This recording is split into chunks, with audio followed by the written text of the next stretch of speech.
문재인 정권의 탈원전 정책은 대한민국을 심각한 위기로 몰아가고 있었습니다.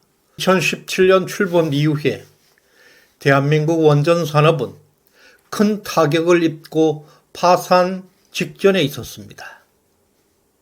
월성원전 경제성 평가서 조작 사건은 문재인 정권의 국가 파괴 공작을 단적으로 보여준 사건이었습니다.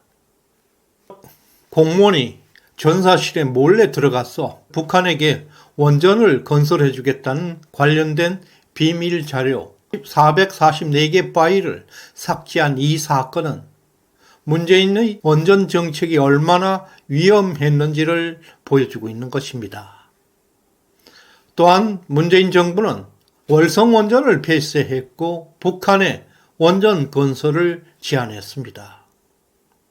이로 인해서 한국의 원전 산업은 고사 위기에 직면하게 되고 실업자가 대거 속출하고 대학의 원자력 학과에는 지원자가 없었습니다. 한전은 2016년에 무려 12조 원의 흑자였던 것이 문재인 말기 2022년 32조 6천억의 적자로 추락해버렸습니다. 그 결과 지금 대한민국 국민들은 전기요금 폭탄을 맞고 있습니다. 문재인 5년 대한민국은 완전 붕괴 위기로 추락하고 있었지만 윤석열 집권 2년 만에 한국의 다양한 분야에서 놀라울 정도로 회복세가 이어지고 있습니다. 아무리 윤석열 대통령을 악마화하고 아무리 언론들이 침묵해도 오늘의 영상은 거짓말 같은 정말 믿기 어려운 한국의 실제 모습을 담아냈습니다. 이 영상 아래 출처를 참고해 주시길 바랍니다. 100% 진실만을 보도하고 있습니다.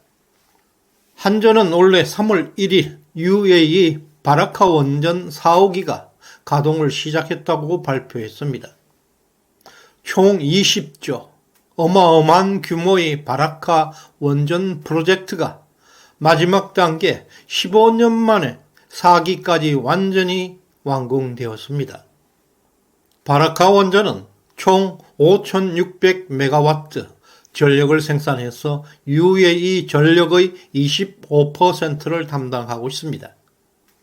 바라카 원전 수출의 성공은 앞으로 한국의 원전 수출 확대와 국내 원전 업계의 지속적 성장을 약속하고 있습니다. 또한 콧대 높은 영국에 한국 원전이 수출될 전망입니다. 영국 원자력 산업협회 그리고 영국 원전 기업단이 다음 달 6월 달에 한국을 방문해서 원자력 발전소 공급 체인망을 점검할 예정이라고 합니다. 지난해 윤석열 대통령의 영국 방문으로 양국 간 원전산업 협의체가 결속되고 그 결과의 일환입니다. 한국전력은 최신형 한국형 원전 APR1400을 바탕으로 해서 영국 원전 수출을 추진 중에 있습니다. 특히 영국 원자력청이 신규 원전 부지를 인수하고 원전 건설 인허가를 간소화하고 사업자에게 금융 모델 선택까지 유연성을 부여할 것이라고 하고 있습니다. 영국의 한국의 원전 수출이 높아지고 있습니다. APR은 어드밴스 파워 리액터라는 한국이 독자적으로 개발한 차세대 첨단 원자로입니다. APR1400 원자로는 1400메가와트의 전력을 생산할 수 있고 세계에서 가장 안전한 효율적인 원자료 중에 하나로 인정받고 있습니다. 미국과 유럽의 안정 인증을 받았고 글로벌 시장에서도 그 가치가 입증되었습니다. 특히 UAE에 성공적으로 수출되어서 지금 운용 중인데 APR1400은 한국의 기술력과 혁신을 상징합니다. 글로벌 리더로 만들어주고 있는 기술입니다. 이뿐만 아니라 SMR, Small Module Reactor, 소형 모듈식 원자료 기술에서도 한국은 세계적인 경쟁력을 가지고 있습니다. SMR은 작지만 강한 원자료입니다. 다양한 환경에 설치될 수 있고 전력 공급이 필요한 원격지나 작은 국가에서도 대형 발전소 설치 없이 안정적인 전력을 공급할 수 있는 솔루션입니다. 한국의 SMR은 경제성과 효율성을 극대화하고 미래 에너지 시장을 선점할 수 있는 핵심 기술입니다. 한수원은 체코 원전 수주를 위해서 프랑스 전력공사와 지금 치열한 경쟁을 벌이고 있는 중입니다. 체코 전력공사는 2024년 6월 한수원과 프랑스 전력공사로부터 원전 4기의 건설 방안을 담은 수정 입찰서를 받을 예정입니다. 체코 원전 수주자는 최소 30조 원 규모입니다.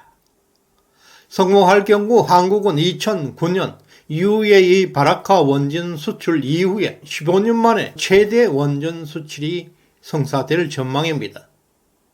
우리나라가 독자 개발하고 있는 APR1000을 제한하고 가격 경쟁력과 공기 관리 능력을 앞세우고 있습니다.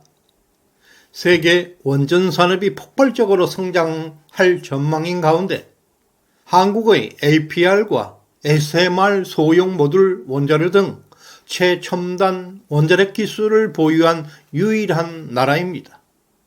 세계 원전 수출 시장에서 독보적인 기술을 보유하고 있고 점유율 또한 점차 늘려가고 있습니다. 국제원자력기구 IAEA에 따르면 2050년까지 전 세계 원자력 발전이 최대 3배 이상 증가할 것이라는 전망입니다. 석탄과 같은 화석 연료를 대체하고 온실 배출량을 줄이기 위한 원자력 발전의 비중이 획기적으로 증가하고 있는 추세입니다. 문재인의 탈원전이 1년만 더 계속되었다면 이런 대박의 기회는 오지 않았을 것입니다. 현재 중국, 인도, 터키, 이집트, UAE 등 신흥 국가들은 원자력 발전에 적극적으로 투자하고 있는데요. 이들 국가는 에너지 수요와 에너지 안보를 위해서 원자로를 건설하고 있습니다. 이 중국은 2022년에 신규 원자로 2기를 상업 운전하기 시작했고 5기에 대해서 착공했고 인도는 2032년까지 원자력 설비 용량을 현재 규모의 3배로 늘릴 계획을 발표하고 있습니다. 지금 세계는 원자력 발전의 붐이 일어나고 있습니다. 일본은 후쿠시마 사고 이후에 탈원전 정책으로 전환하고 있었으나 2022년 그린 트랜스포메이션이라는 정책을 통해서 원전을 최대한 활용하고 폐기된 발전소를 교체할 수 있도록 하는 법안을 통과시키고 있습니다. 또한 유럽의 여러 국가들도 에너지 안보와 기후 목표 달성을 위해서 원자력 발전을 재평가하고 있는 추세에 있습니다. 그리고 인공지능의 시대, AI 데이터 센터가 엄청난 전력을 소요하는 산업입니다. 전력 수요의 폭발적 증가에 원자력 발전의 중요성이 더욱 높아지고 있습니다.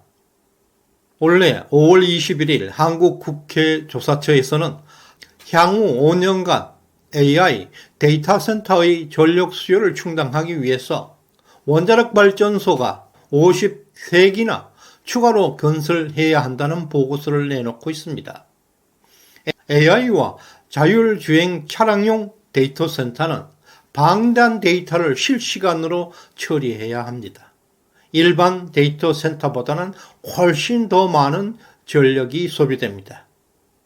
이로 인해서 원자력 발전의 확대 필요성이 더욱 강조되고 있습니다. 이렇게 중대한 최첨단 원전 기술을 문재인 정권은 파산시키려고 했습니다. 심지어 중국에게 이런 기술을 빼앗길 뻔도 했습니다. 이렇게 급박하고 절박한 시점에 윤석열 정부가 들어섰다는 것은 정말 하늘이 도운 천운이라 하겠습니다. 현재 한국은 이러한 첨단 기술력을 바탕으로 해서 세계 원전 수출 시장에서 독보적인 위치를 차지하고 있습니다. 아랍에미레이트에 성공적으로 수출되고 있는 APR-1400을 비롯해서 한국은 2030년까지 10개에 해당하는 원자로를 수출하는 목표를 세우고 있습니다.